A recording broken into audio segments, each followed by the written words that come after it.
विधानसभेची रणधुमाळी चालू झाली आणि भाजपाची पहिली आज यादी आलेली आहे। मग भाजपाची पहिली यादी आल्यानंतर जवळपास 99 उमेदवारांची ही यादी आलेली आहे। म्हणजे 99 उमेदवार आता कुठेतरी शांत झालेत, म्हणजे त्यांच्या जी मनामध्ये धुगधुग होती ही मात्र कमी झाली। परंतु त्या ठिकाणी अनेक उमेदवार हे इच्छुक होते, त्यांच्या मनामध्ये भीती वाढली, त्यांच्या मनात वेगवेगळे विचार यायला लागले। आता ही पक्ष भाजप पक्ष सोडायचा किंवा बंडखोरी करायची किंवा आपण थंड घ्यायचं, हे देखील प्रश्न चालू आहेत। ही यादी जाहीर होण्याच्या अगोदरच बंडखोरांना थंड करायची देखील नीती ही जाहीर झाली होती आणि आपापल्या पक्षांना देखील तसे आदेश दिले होते।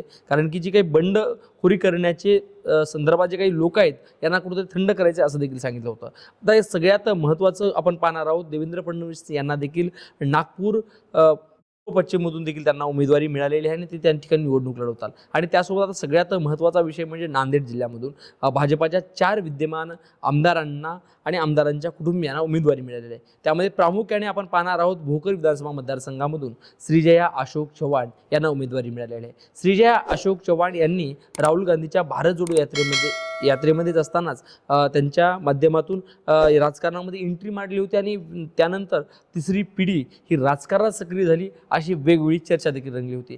त्यावेळेसपासून श्रीजया चव्हाण ही सातत्यानं राजकारणामध्ये ॲक्टिव्ह होत्या।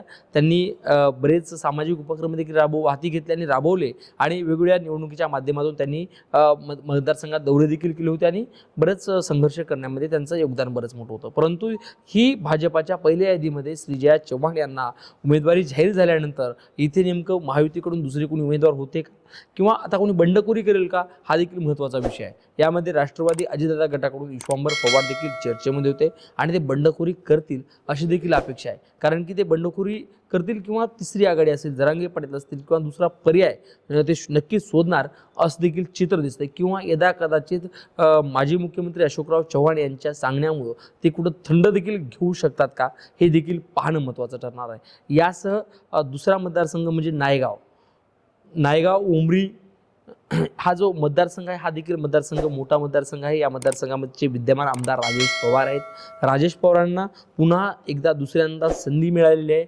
या देखील मतदारसंघामध्ये महायुतीकडून म्हणजेच भाजपाकडून बालाजी बच्चेवार असतील, शिवराज होटाळकर असतील, श्रावण भिलवंडे असतील, हे देखील उमेदवारी मागत होते आणि असं अनेक देखील हे जुन्या फळीतील भाजपाचे कार्यकर्ते देखील तिकीट मागत होते। परंतु ह्या सगळ्यांना डावळून विद्यमान आमदार राजेश पवार यांना तिकीट मिळालेलं आहे।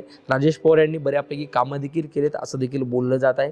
नेमकं मग आता ही जी दोन चार जे नाराज इच्छुक उमेदवार असतील ते नेमकं काय करतील, ते बंडखोरी करतील की थंड घेऊन राजेश पवार यांना निवडून आणण्यासाठी प्रयत्न करतील किंवा बंडखोरी करून आम्हाला तिकीट मिळालं नाही आम्ही राजेश पवारला पाडू, असा देखील एखाद्या वेळेस निर्णय होऊ शकतो आणि घेतील। नेमकं काय यावर या मतदारसंघात काय घडेल, ही निवडणूक ही जागा भाजपाची निवडून आणण्यासाठी प्रयत्न होऊ शकेल की ही जागा आम्हाला मिळाली नाही म्हणून पाडण्यासाठी प्रयत्न होईल, हे देखील पाहणं महत्त्वाचं ठरणार आहे।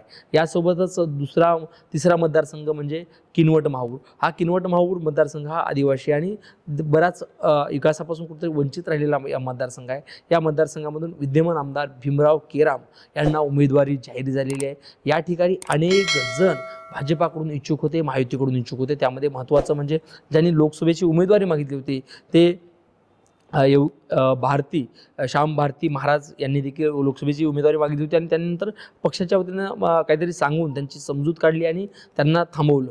मग ते आता भाजपाकडून विधानसभेची उमेदवारी मिळेल ही त्यांना अपेक्षा होती, परंतु त्यांची ही अपेक्षा भंग झालेली आहे। यासोबतच प्रफुल्ल राठोड यांची पत्नी संध्याताई राठोड यांची देखील चांगली तयारी चालू होती।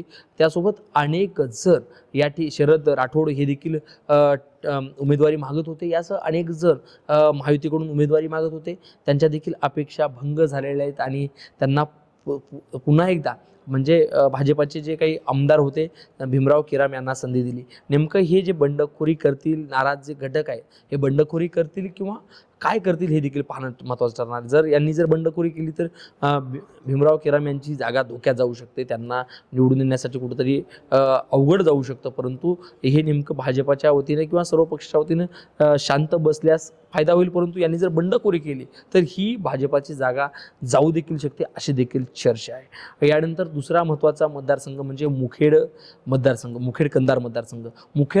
कंधार मतदारसंघामध्ये तुषार राठोड यांना उमेदवारी जाहीर झाली आणि यांना ही तिसरी वेळ त्यांची आहे. कारण की जर निवडून आले ते हॅट्रिक देखील करू शकतात, त्यांना मंत्रिपद देखील मिळू शकतं. परंतु या ठिकाणी देखील अनेक जण उमेदवारी घेण्यासाठी इच्छुक होते. त्यामध्येच विशेष सांगायचं म्हणजे बालाजी खतगावकर म्हणजेच मुख्यमंत्री एकनाथ शिंदे यांचे अतिशय जवळचे असलेले आणि त्यांचे खाजगी सचिव म्हणून देखील त्यांनी काम केलेलं आहे. प्रशासनात त्यांचे एक IAS अधिकारी म्हणून देखील त्यांनी काम केलं आहे. यावेळेस त्यांना उमेदवारी मिळेल असं देखील वाटत होतं, परंतु त्यांना कुठंतरी डावलून तुषार राठोड यांना तिसऱ्यांदा उमेदवारी दिलेली आहे आणि तिसऱ्यांदा ते विजयी देखील होऊ शकतील का, किंवा बालाजी खतगावकर अनेक दिवसापासून सातत्यानं प्रचार करत होते, वेगवेगळे कार्यक्रम घेत होते आणि वेगवेगळ्या योजना आणून आणि बरीच काम करत होते आणि त्यांनी एक चांगली मोठी फळी निर्माण केली होती. परंतु आता ते यावेळी ते थंड घेणार, माघार घेणार किंवा बंडखोरी करून किंवा तिसरी आघाडी जातील, चौथी आघाडी जातील, नेमकं काय करतील हे देखील पाहणं महत्त्वाचं ठरणार आहे.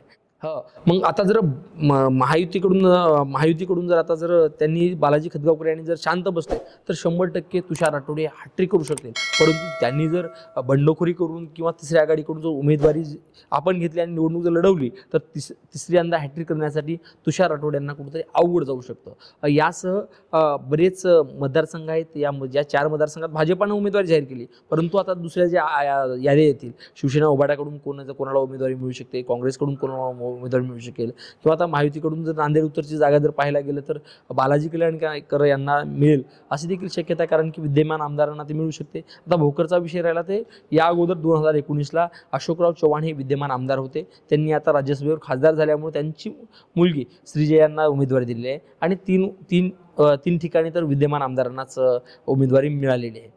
धन्यवाद. नेमकं आपल्याला काय वाटते आणि राहिलेल्या जागा कोणाला सुटू शकतात? आता ज्या जागा सुटल्यात या जागेवर कुठं बंडखोरी होते काय हे देखील पाहणं महत्त्वाचं ठरणार आहे. जर बंडखोरी झाली तर कोणाची जागा निवडून येऊ शकते आणि कोणाची जागा पडू शकते हे देखील तुम्ही आमच्या राजमुद्रा न्यूजच्या कॉमेंट बॉक्समध्ये टाकून आम्हाला विचारू शकता. त्यानंतर आम्ही पुन्हा एकदा अशाच प्रकारचे वेगवेगळे विश्लेषणचे व्हिडिओ घेऊन येणार आहोत. राजमुद्रा न्यूजचा व्हिडिओ जर आपल्याला आवडला असेल तर लाईक करा, शेअर करा आणि सबस्क्राईब करा. थँक्यू. मनोरंजनाचं प्रबोधन, करमणुकीचं उद्बोधन, बातमी अचूक, माहिती बिनचूक. पाहत रहा राजमुद्रा न्यूज लाईव्ह.